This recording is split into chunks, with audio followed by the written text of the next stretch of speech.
Le 7-9, France Bleu Roussillon. La tête dans les étoiles, c'est notre astrophysicien de Collioure, Miguel Montargès, qui est aujourd'hui à Paris. Attention, ça rigole pas. Miguel, j'ai bien regardé les archives et c'est votre 6e chronique sur Vénus. Vous ne vous en lancez donc pas?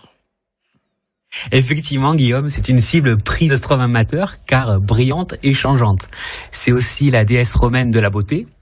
Mais ne nous égarons pas. Aujourd'hui, j'espère surprendre nos auditrices et nos auditeurs.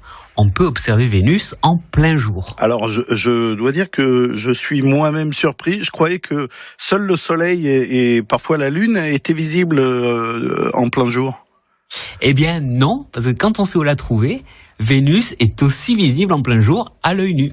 Miguel, je sais que vous êtes devenu expert pour décrire le ciel nocturne, mais je suis curieux de voir comment vous allez faire pour nous indiquer comment trouver Vénus en plein jour dans un ciel bien uniforme.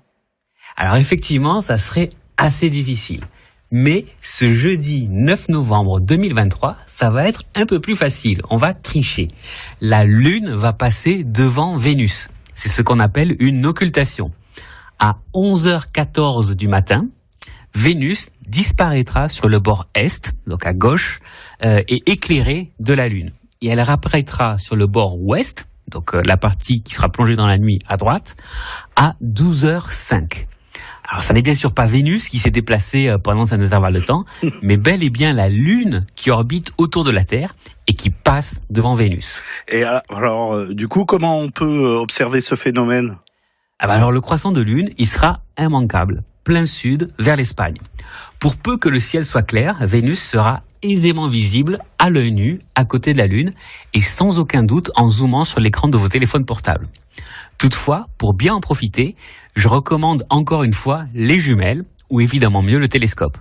Dans les minutes précédant l'occultation, on pourra observer simultanément le croissant de Lune et ses cratères, et Vénus gibbeuse, la phase entre le quartier et la pleine Vénus. Ça sera superbe. Eh ben dis donc, en tout cas, votre description fait rêver, Miguel. Avez-vous quelque chose à ajouter pour conclure sur cette belle Vénus ? Alors oui, et pas sur Vénus.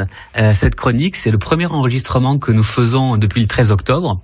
Et ce jour-là, Hubert Reeves nous a quittés. Oui. Et donc je tenais à saluer sa mémoire. Si je suis astrophysicien aujourd'hui, c'est parce qu'un soir, à la fin des années 90, lui et André Braic étaient en direct de l'observatoire du Pic du Midi, à la télévision, à l'occasion des Nuits des Étoiles sur France 2.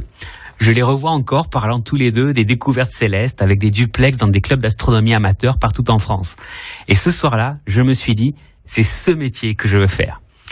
Alors, actuellement, encore une fois, l'humanité préfère passer son temps à se haïr, à s'entretuer et à s'autodétruire.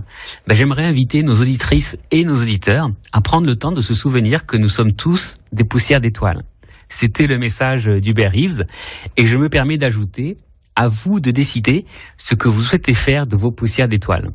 Chaque atome qui vous constitue a un jour été dans une étoile, tout simplement parce que vous n'êtes pas fait que d'hydrogène.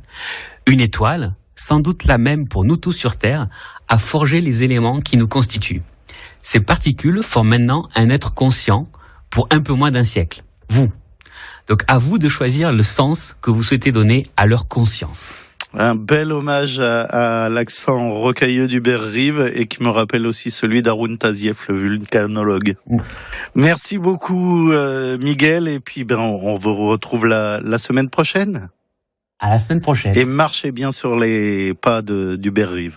Je vais essayer.